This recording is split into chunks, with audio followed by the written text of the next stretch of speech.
Number 1. Nebraska volleyball hasn't seen anything different this year. 108 days, 15 weeks, and 27 matches, the one remains next to the Huskers' name. One legendary coach retires, one familiar face steps in. One set lost in the last 55. And one mission, back to national glory. In the Hoosier State, a program that's been long on the rise has finally arrived. Where does this start to the season rank in Indiana volleyball history? You guessed it, number 1. A number stands next to its name for the first time in 15 years. A coach with a vision that's becoming a reality. Tonight in Bloomington, the only number 1 these teams care about is the one in the win column. A perennial powerhouse meets an ascending program hungry for success. It's number 1 Nebraska and number 17 Indiana on Big Ten Plus.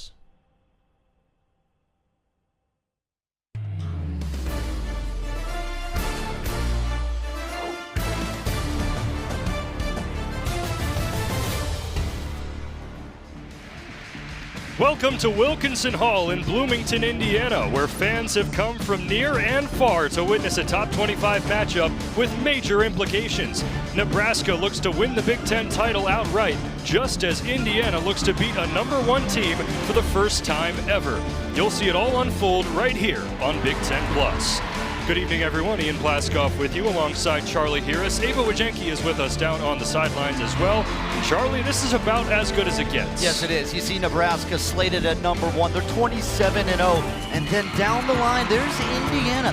They have 3 ranked wins this year, most recently at Penn State. Their first win in Happy Valley in the history of the program. And it's just that type of year for Indiana. They have the belief to get it done no matter where they are. Anticipation is high. There was a line out the door. Tailgaters at 10:30 this morning. And Ava, this is the hottest ticket in town.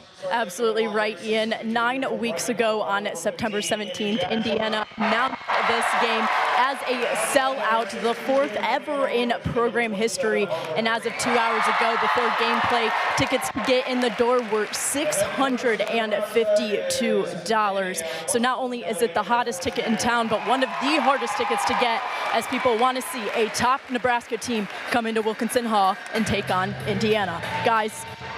Thank you, Ava. We'll take a look at this Indiana team that's off to its best start in program history. The starting lineup for the Hoosiers. It's led by the freshman setter in Teodora Krichkovic. Candela Alonso Cortez, a big benefactor of yes, that. Most definitely. Alonso Cortez, she's a senior. She's the longest tenured Hoosier. She has the most kills by an IU player under Steve Aird.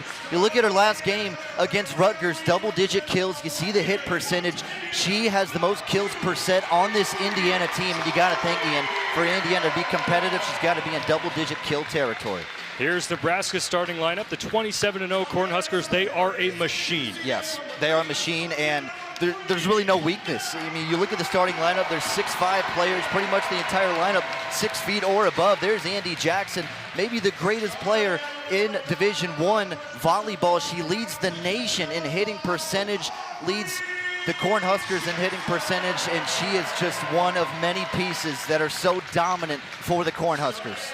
This series has been dominated by Nebraska, 23-0 when these teams are both in the Big Ten, 24-1 overall. But this year, this Indiana team has as good of a shot as any Indiana team.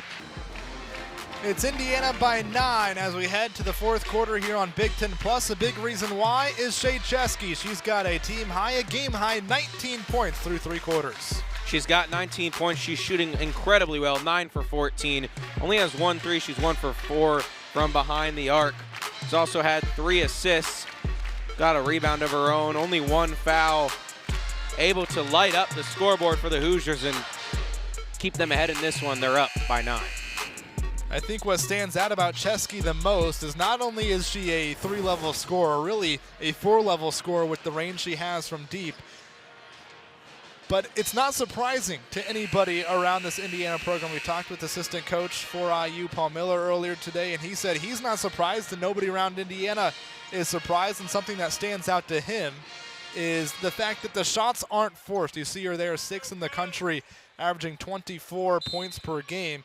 But she's still efficient, 54% from the field, 46% from 3. She's been that kind of dominant for Indiana so far this season.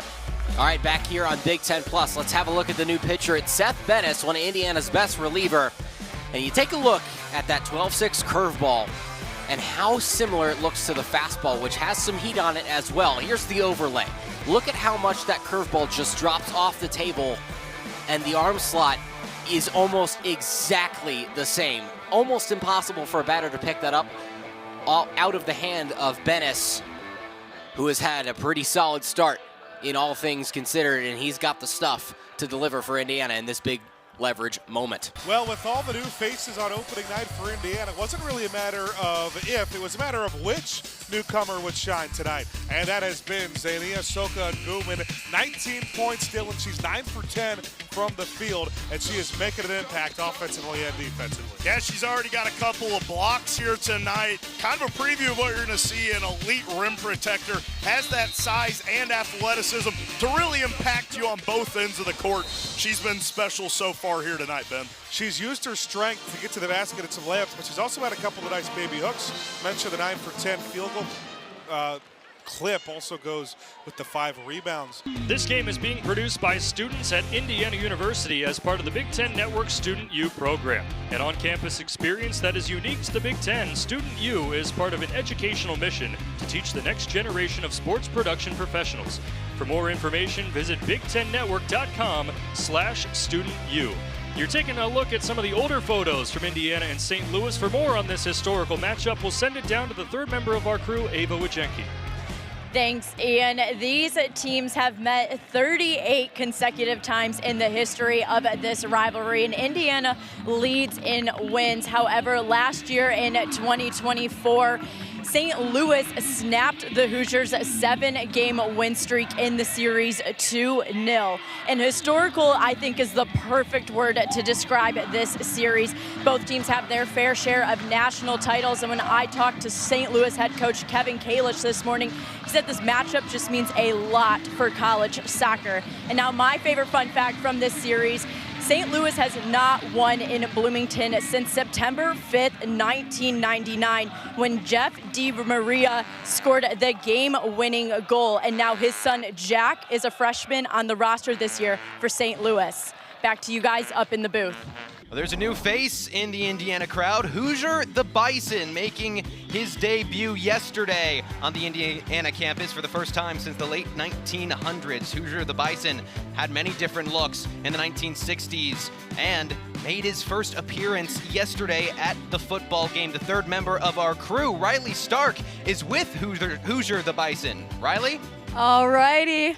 Thank you, guys. I have a very special guest with me. Hoosier the Bison made his first ever debut at Memorial Stadium yesterday at the home opener for IU football by, get this, skydiving into the stadium onto Merchants Bank Field, and now making his debut at Bill Armstrong Stadium. Hoosier, us, myself, and everyone at Big Ten, we want to get to know you. It's only your second day here in Bloomington. Can you kind of show me what's your thing? What's your move? What are you known for?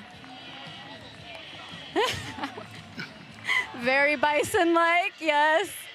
Love it. Awesome, awesome. Well, it's so great to meet you. You'll be hanging out with us tonight? Awesome. Graham, Ben, I'm going to send it back to you guys, and I'm going to hang out with Bison down here for a little bit, okay?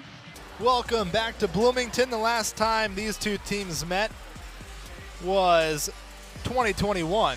Ryan, the last time Western Michigan beat Indiana in this series between the Hoosiers and the Broncos, you have to go all the way back to 1980. You can see the average price of gas, $1.22. The Steelers, they just won their 4th Super Bowl. Pac-Man was released. Man, that makes you feel old. Empire Strikes Back was in theaters. Man, 1980, the last time Western Michigan beat Indiana. This is the 14th meeting all time between these two programs this evening. Yeah, last time Western Michigan beat Indiana, one of the best twists in film history in Empire Strikes Back. I won't spoil it for you. If you haven't seen it at this point, I think you might never see it.